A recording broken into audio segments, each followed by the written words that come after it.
현재 한미 정상회담은 미국의 주요 언론의 헤드라인이나 첫 뉴스를 장식하면서 큰 관심을 모으고 있습니다.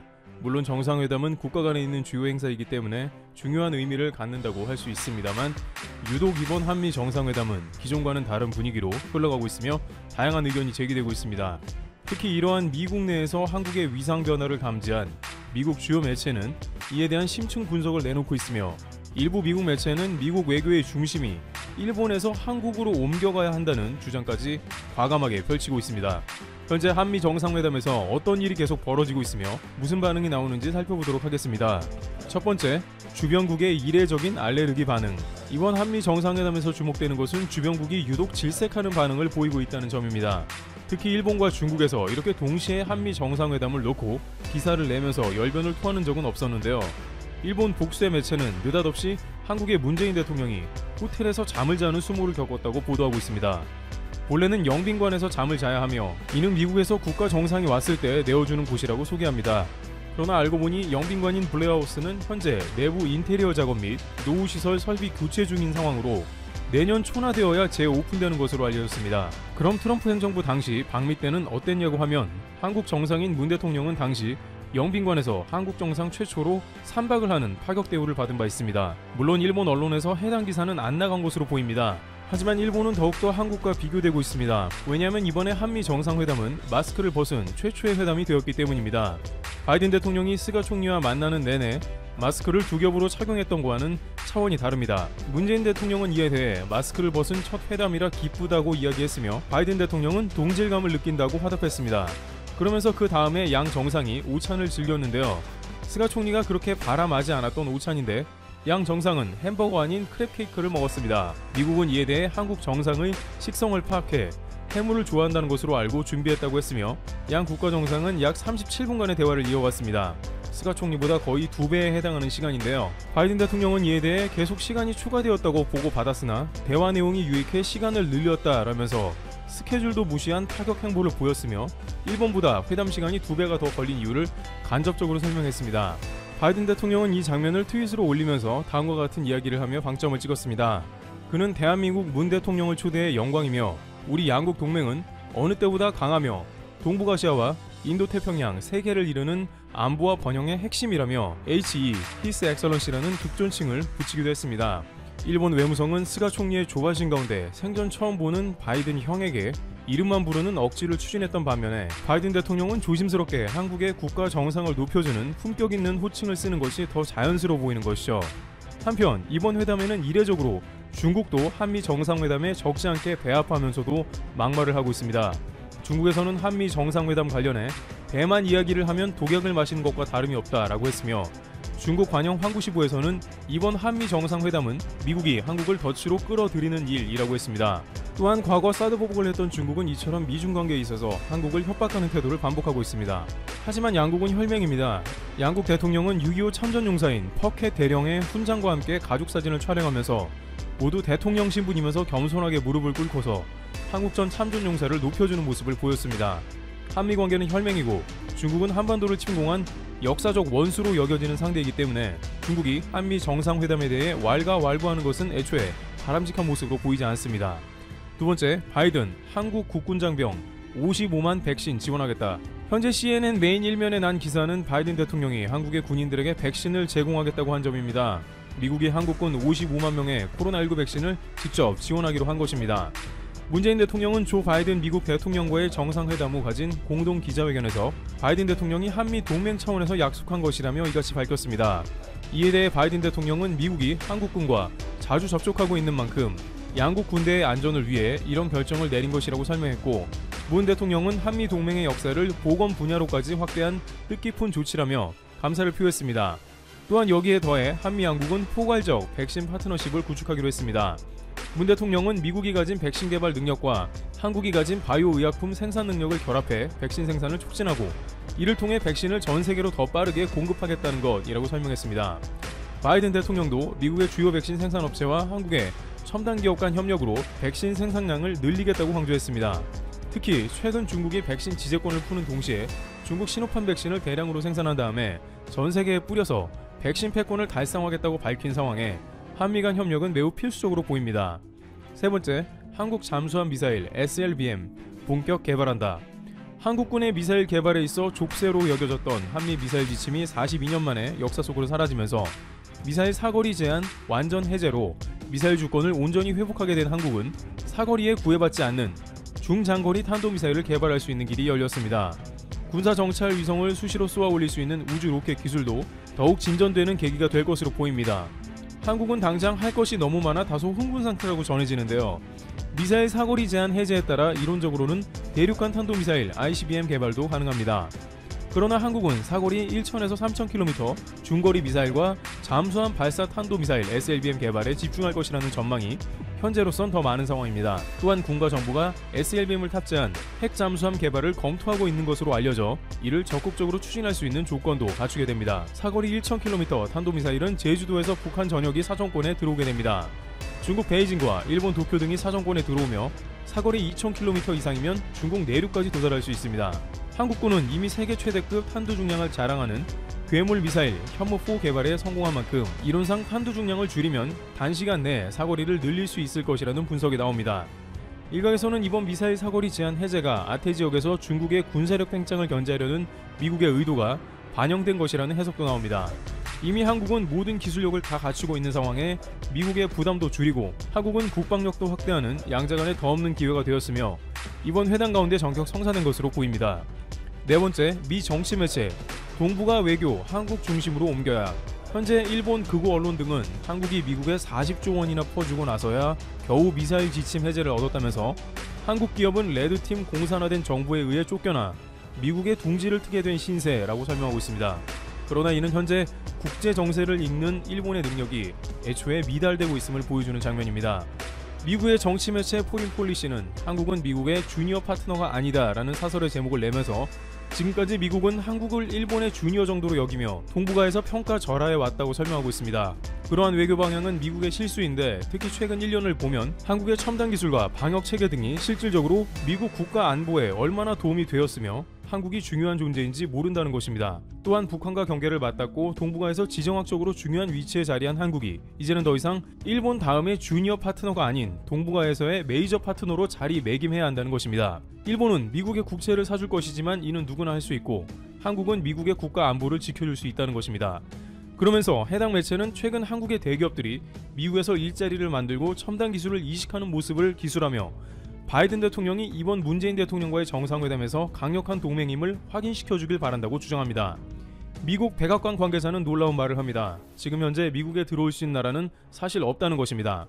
백악관은 코로나로 인해 모든 나라를 물리치고 있는데 한국이 그걸 뚫은 것은 국력을 나타낸다고 말합니다. 결국 현재 한미 정상회담에서 보이는 미국의 후한 대접은 이처럼 한국의 국격이 올라갔음을 보여주는 것입니다. 이와 같이 한국은 미국과 어느 때보다 강력한 동맹관계로 접어들면서 주변국들을 당황하게 만들고 있습니다. 한국은 전통적 우방이었던 미국에 이제 실력으로 동북아시아의 메이저 파트너로 자리 잡고 있는 것입니다. 트래블튜브 여기서 마치겠습니다. 감사합니다. 이번 달 11일부터 13일까지 영국에서 G7 정상회의가 열립니다.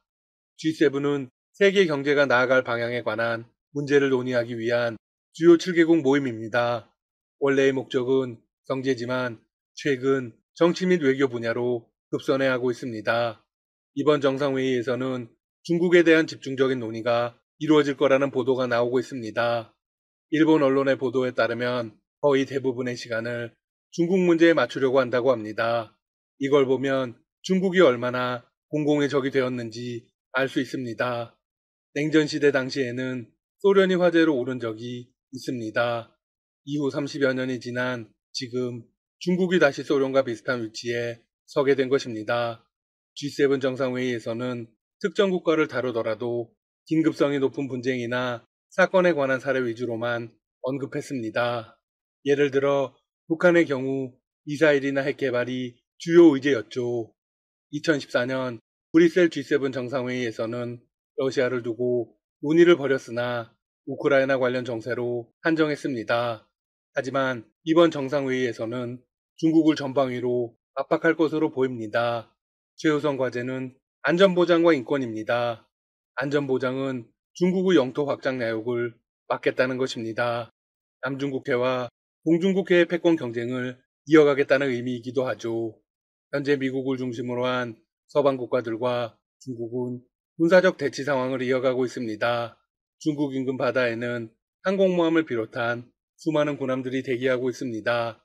인권은 홍콩 및 위구르, 티베트 등의 인권 침해에 대한 우려입니다. 중국이 가장 민감해야 할 이슈이죠. G7의 모든 국가가 한 목소리를 낸다는 건 그만큼 위험한 수위에 와 있다는 의미입니다. 영국과 독일, 프랑스, 이탈리아 등 G7 유럽 국가들은 중국의 일대일로가 유럽 전반에 악영향을 미치고 있다며 경계하고 있습니다. 이번 G7 의장국인 영국은 기후변화 부분에서도 중국을 거론할 예정입니다. 중국은 온난화 가스 최대 배출국입니다. 그것도 2위와 압도적인 차이가 나는 1위입니다. 상황이 이런데도 중국은 배출을 줄이려는 의지를 크게 보이지 않고 있습니다. 자, 그런데 영국은 중국과 관련한 글로벌 현안에 관해 한국과 가장 밀접하게 협의하고 싶어 합니다. 지난 3일 문재인 대통령과 보리스 존슨 영국 총리는 30분간 전화 통화를 가졌습니다. 영국의 요청에 의해서 이루어진 통화입니다. 문 대통령은 통화에서 G7 의장국 초청에 대한 감사의 메시지를 전하며 이렇게 말했습니다. 코로나 극복, 경제 회복, 기후변화 대응 등 글로벌 현안 해결을 위한 G7의 논의에 적극 참여하겠다.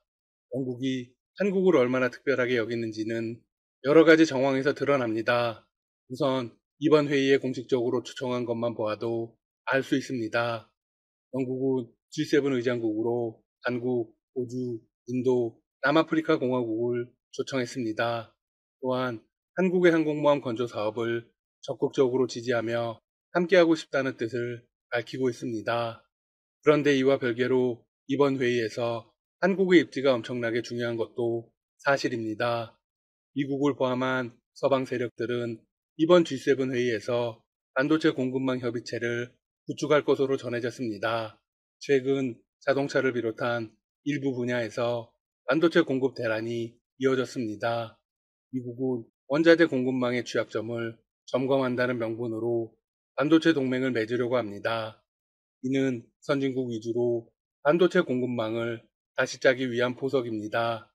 따라서 중국을 고립시키려는 목적이 분명하죠. 그런데 특히 유럽 국가들이 이 과정에서 반도체 강국인 한국과 대만의 역할을 강조하고 있습니다. 투자 확대 요구뿐 아니라 중국과의 관계 재설정을 요구할 수 있습니다. 그런데 대만은 이번 G7 정상회의 초청국이 아닙니다. 따라서 한국이 가장 주목받을 수밖에 없습니다.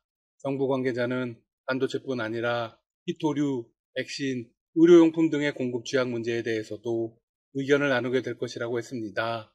이는 모두 한국과 밀접한 관계가 있습니다. G7 위주의 반도체 공급망 협의체가 구축돼 중국을 배제하는 쪽으로 움직일 경우 전 세계 반도체 시장이 재편됩니다. 삼성전자, SK하이닉스 등 국내 기업에도 막대한 영향을 미치겠죠? 유럽 국가들은 협의체 신설을 계기로 한국과 더욱 강력한 협력을 하고 싶어 할 것이 분명합니다. 우리 기업의 위상이 더욱 높아질 것입니다. 하지만 장점만 있는 건 아닙니다. 정치 외교적 부담도 있는 게 사실입니다. 자, 영국이 한국을 특별하게 생각한다고 말씀드렸죠? 존슨 총리는 문 대통령을 향해 이렇게 말했습니다. 한국의 G7에 대한 기여 의지를 환영한다. 이번 G7 정상회의에 한국이 참여하게 돼 G7의 확장성이 보다 향상될 것으로 기대한다. 한국이 주요 글로벌 현안에 대한 다양한 시각을 제공하고 논의의 지평을 확대하는 역할을 해줄 것으로 기대한다. 확장성이라는 말이 의미심장합니다. 이어서 그는 이렇게 강조했습니다. 한국은 영국의 중요한 파트너로 한국과의 교육 확대에 큰 열정을 가지고 있다. 과연 영국이 의도하는 바는 무엇일까요? 바로 G7을 확대하는 것입니다. 실제로 G7 확대와 더불어 한국의 정식 가입을 가장 강력하게 원하는 나라가 영국과 미국입니다. 이번 G7에서 한국이 반도체와 관련한 압도적인 영향력을 발휘하면 정식 가입으로 이어질 수밖에 없습니다. 바이든 대통령 역시 바라는 바이니까요.